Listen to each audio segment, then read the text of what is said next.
The topics would like to cover are just this one really, which is the refactoring effort and progress report on that. A quick slide on IBBSA, and followed by an open discussion where we encourage people to ask us questions, ask anybody a question that they didn't get answered, and we'll try to make room for that because that's kind of what the workshop's all about. So on the refactoring front, I've been working on this rtrace Simula Manager C++ class, and I've implemented a demonstration tool called rxtrace, which is essentially the same as rtrace in terms of syntax. And I've also worked on more recently an rpict Simula Manager class, and likewise an rxpict demonstration tool, which actually daylights some features that weren't available in rpict. And then I'm looking to a more ambitious sort of rcontrib-like class, but I have not figured that one out just yet. So just to give you a flavor of some of the class methods that are available, and then my pointer, but we have this callback type, and the idea is that you tell it you want arrays traced, and it gives them back to you. And that allows parallel processing natively. And it really is just built on the existing framework. It's not a whole new C++ implementation of Radiance. In fact, it's just like one module that sits atop the existing libraries for rendering. But it does provide some conveniences in terms of management. And potential eventually, I guess, to be put into Radiance and make that accessible from Python directly. So, you know, basic stuff like loading the octree, adding to the information header, setting the number of threads you want. And then the actual operations are for processing array. You can say, here's an array I want it done at some point, and it will call you back when it's done. It may be out of order unless you told it you want it to be in, first out. Or you can send a bundle of arrays is actually the more normal way to do it. And you just give it a bundle of arrays, and it works on them in the sub-processes if you've got multiprocessing enabled. Of course, you have the control for setting the callbacks, and you can set a trace call as well, which will call back for every ray traced in the ray tree. And you can flush the queue to say, okay, I want to get all the rays that I've sent you back. And finally, a cleanup call. So that's pretty simple. That's the rtrace interface. And it essentially duplicates the existing library, but in a slightly neater format. And then the rxtrace command built on top of this is the same as rtrace, except it doesn't do persistent and parallel persistent operations, which is kind of a very specialized Unix thing anyway. All of this should run on a Windows system with WSL installed, although it hasn't been tested so far. I've only tested it on, you know, my limited Unix system. Yeah, it also supports all of the new 6.0 hyperspectral rendering abilities and features and options. So for the rpict Simula Manager class, we build on top of the rtrace Simula Manager class, but we don't expose all of the same member functions. We actually override some of them. But these are the common member calls that are the same as rtrace Simula Manager. And then on top of that, we have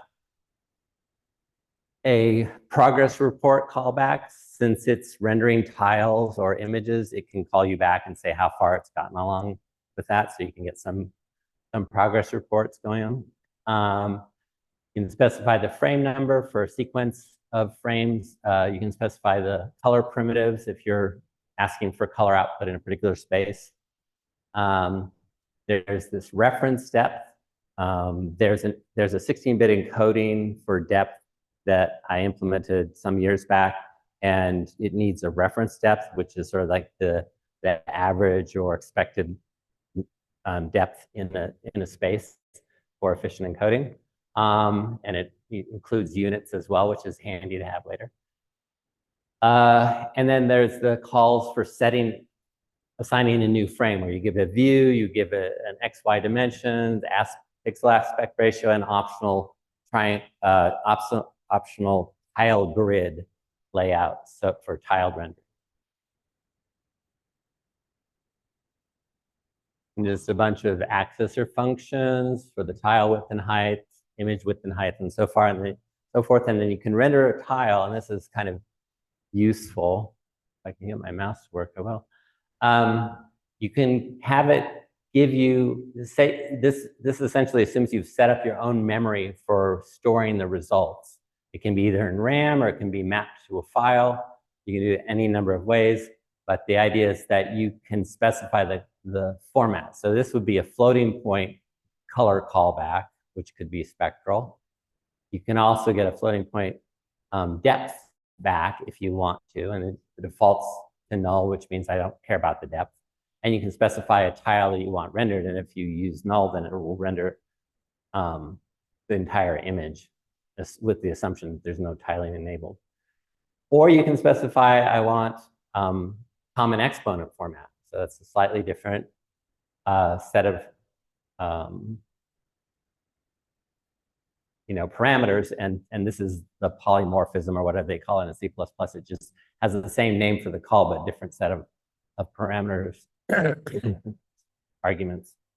And similarly, you can say you want the 16-bit encoded depth, or you can have float color and 16-bit depth. So this just goes through the options for the data types, and that is very flexible. In the future, I'll probably have an RX piece program that will do a memory map on the file. Oh, I'm bumping it. Okay. This just enables you to have a memory mapped file that the data gets written directly to, so it can be an efficiency savings that one. But I haven't implemented that yet. And then there's the call once you've created a new frame to actually render the frame. So this would be a straight scanline rendering where you give it an output file name and a depth file name, and it does the rendering based on this data type setting. I'll talk about it in a minute. Or you can do a resume frame. This is like the dash recovery option for RPict. If you process died mid-frame, you can call resume frame and it will pick up where it left off, getting the essential parameters out of that file to view and so on. And these are actually called by the above. So a new output call if you want greater control over that output, which you need for something like our piece, or reopen an existing output, which you would need for a recovery operation. And then there's just this data type that says, okay, I'm rendering a floating point spectral color, or I'm rendering floating point RGB, or I'm rendering floating point XYZ, or common exponent spectral color. So these are just the different types, and similarly for the short. And this is a convenient way to specify what data you want back from. And that's really it. I've used this to implement something called RxPict, which has a native multiprocessing -n option, which is nice. It's kind of like RTPict in that sense. And it also allows for spectral output and floating point output. So it's even more flexible in some ways than an RTPict. But it's not built by default. You have to say rmake RxPict in the RT directory you want this. So that's it for the update. Were there any questions on any of that? There's more. Yeah, Stefan?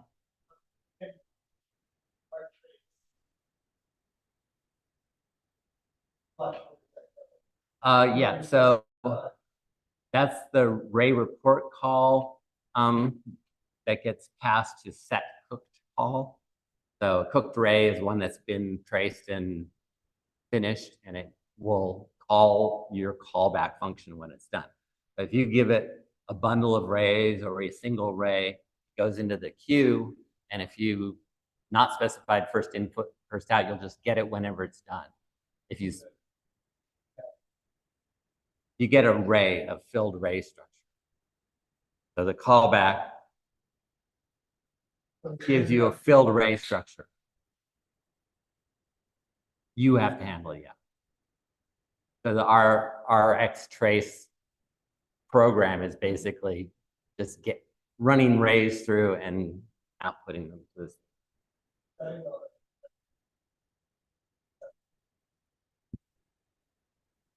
Yeah, actually, those are all the globals that exist before. So you're still working around this interface to control the actual rendering in many respects. And they have defaults and stuff, and there's handler routines for that, but it's not built into the class because there's not much point. You can only have one object like this. And that's kind of something that would be really hard to change. Okay. Any other questions?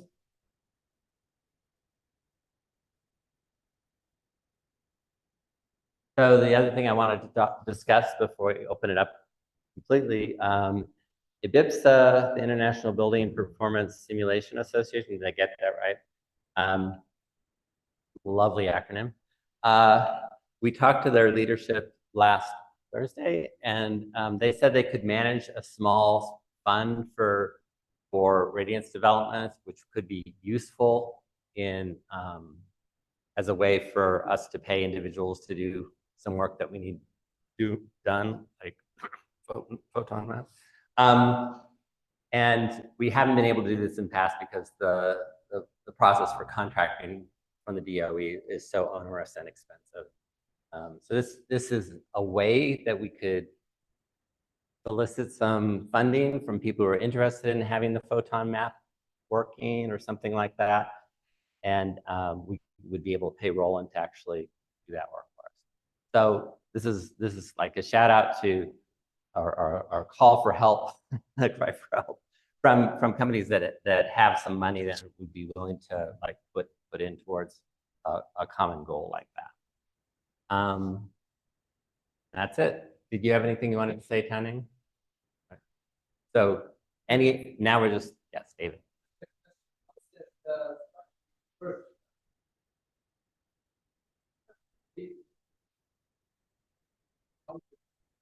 Thinking about from the university perspective, have a research project?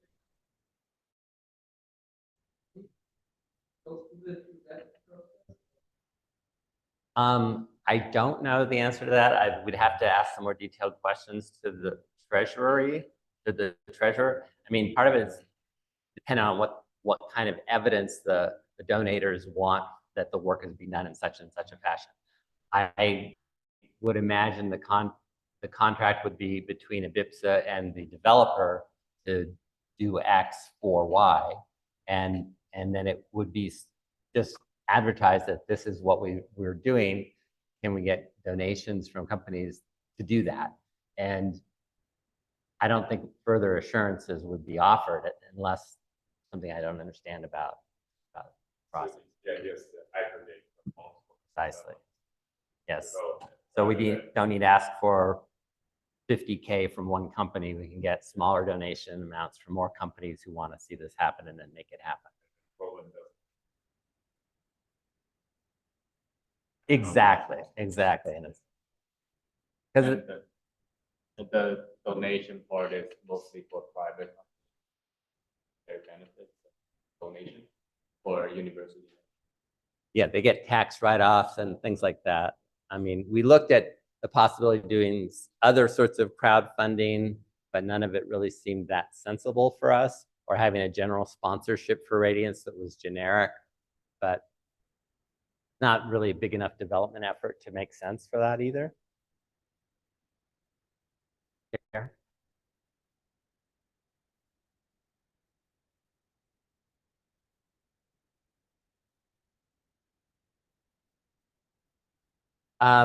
We could have a general Radiance fund.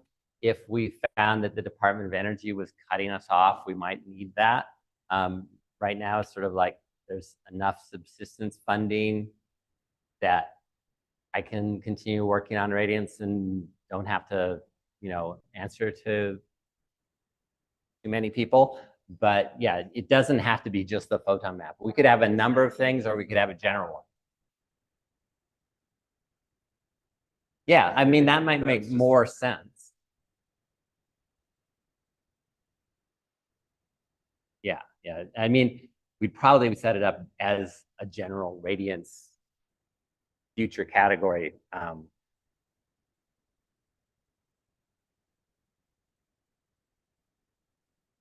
We call it modernized Radiance. Yeah.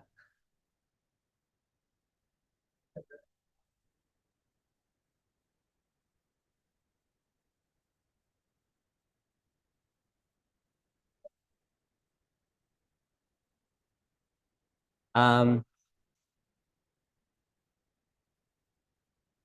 we could probably come up with a few. I mean, Taoning's development efforts on FRADs are constrained somewhat by DOE funding. I mean, if as long as we continue to get some funds from them, it's easiest to do work for DOE because that is all in place. This is more like something that we can put in place that we could hire someone internationally, which is impossible with the DOE, things like that. But who knows if we have something successful, then we can think about other projects we'd like to work on that we haven't been able to. It's hard to advertise it in advance but we're open to suggestions. Like, we really need this feature. You're not doing it now. Can you do it if we throw some money into this fund? That kind of thing. Currently, that's what we have in mind because that's what we can't do. But down the line, there might be other ways to do it. I mean, I'm flexible because I'm a subcontractor with LBL. Taoning's more constrained, just like you were talking about working at LBL. You can work for LBL even if it's related.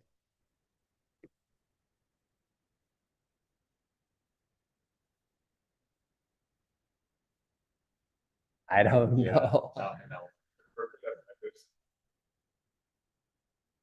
That's not going to work either. The whole idea with the BIPSA would be to not bother DOE or LBL.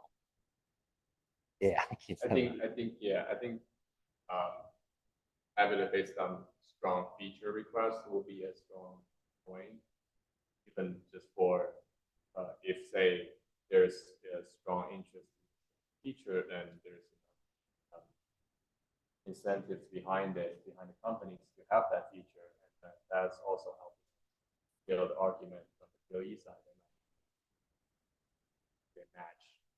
There's strong interest in industry, and they're willing to pay a certain amount of money in DOE. Okay, we can match that.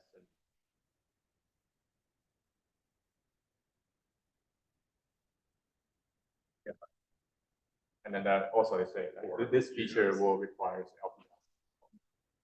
DOE can support LPL. We're also trying to think long term. You know, eventually, I'm probably going to back off from being involved in day-to-day development. I mean, I haven't got any plans in that direction, but it would be nice to have a flexible way to hire some help to do things that folks want done with Radiance that currently there's no personnel. I mean, the normal open source process, the normal open source organization doesn't really work for a small development like this because we don't have enough programmers interested in participating, at least not currently, to make that work.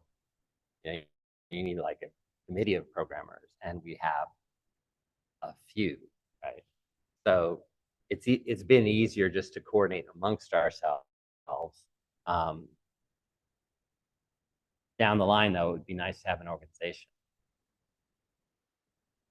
And it'd probably be safer to set it up outside of DOE, because DOE can cut us off any October. You know? Yeah, they've done it before. So they seem very confident on the phone that it wouldn't be a problem. It wouldn't be a problem for, as long as it's not like a $1,000,000 donation. They cannot handle that. Yeah, or like 100. That'd be the minimum we take a while to get to, well, we'd have to have a lot of more donors than we're imagining. Yeah, David? Would be an idea to like that open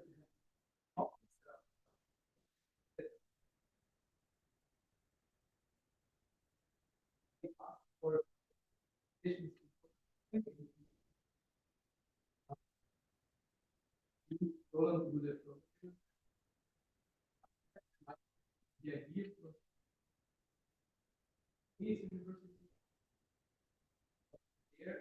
adding up to that, bring that topic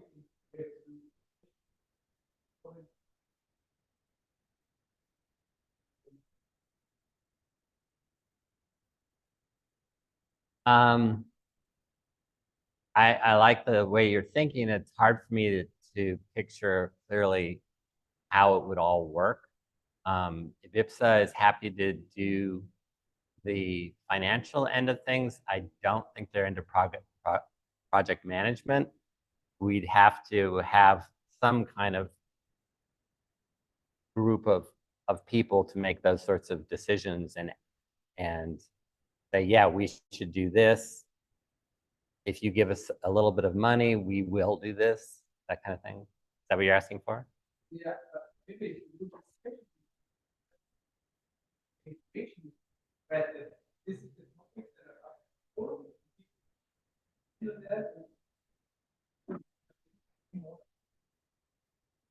maybe research I think actually the institute look, we have another funding. That certainly fits with the way Radiance's development has gone so far. A lot of it is research driven. People who are interested in a specific area, eventually, with help, it happens. So yeah, I think that would be great if we can continue that.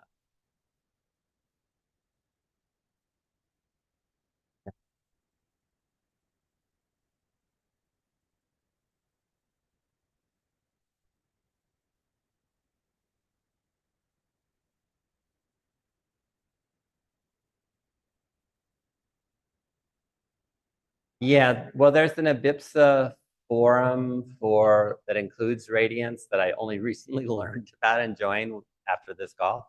That would be one place on LinkedIn. You can also use the Radiance Discourse forum to reach out to some folks. There's the website. There's direct email we could use because we know that there's a handful of companies and a whole lot of research organizations that are involved with Radiance. And once we get a clearer idea of how this might work, we can certainly do outreach. Right now, it's just floating the idea because that's all it is at the moment. This was literally last Thursday, less than a week ago, that we had this call. So very impromptu sort of concept.